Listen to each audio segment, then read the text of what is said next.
Still to come on Rise and Shine, we get our news headlines as well as sports and economics news. Right now, though, the United States government has increased pressure on its trading partners this week, sending to heads of several countries, including South Africa and Tunisia, informing them of their new tariff rates. The tariffs, which were scheduled to come into effect today, have now been pushed back, with the exception of China, to August 1st. Speaking to the media on Monday, U.S. President Donald Trump said the tariffs were not definitive, and if the 14 countries affected were to call and do something a different way, he would be open to that. To speak to us about this, we joined on the line by Bernard Ouandji, former senior economist at the United Nations, based now in Cameroon. Bernard, thank you for joining us. How are you this morning? I'm fine. Good morning to you.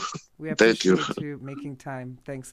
Outside of importing jobs to the U.S., what can these countries offer the U.S. that would appease the current administration, and should they give in? Well, I think that every country tries to engage in trade with the United States. United States being the largest economy in the world.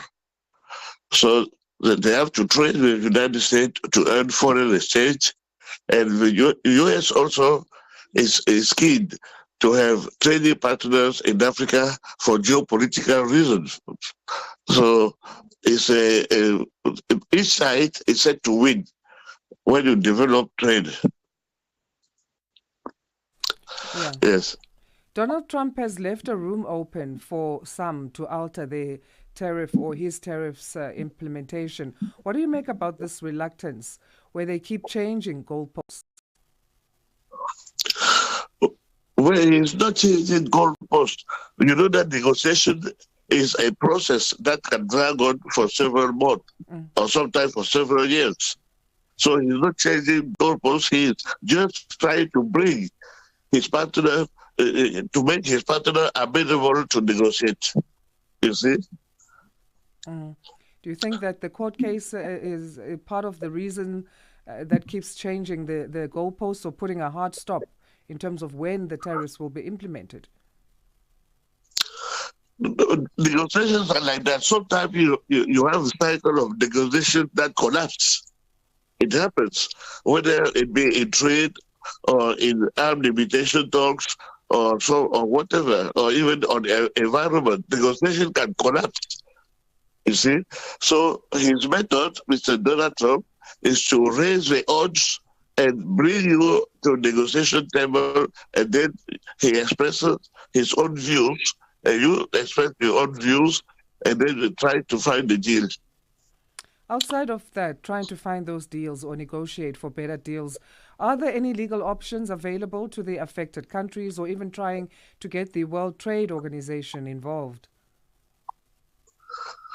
Well, in recent years, the World Trade Organization there has not been much that we heard from that organization during the past few years. So it's just that Mr. Donald Trump, he sees an opportunity of a winning organization to promote bilateral discussions. There's also been concerns or a prediction from the U.S. federal chair about the possibility of a rise in inflation in the second half of the year. Do you see a significant rise in the U.S. inflation because of these tariffs, which may then affect the global economy? Well, you see, when I was a student in economics 50 years ago, we were told that the foreign trade in the United States represents only 5% of GDP, that it does not impact. Today, import and export altogether represent 15% of the United States GDP. So the impact statistically will be very, very minimal because of that quota. All right. Bernard, we're going to leave it there for today, but thanking you again for your insights.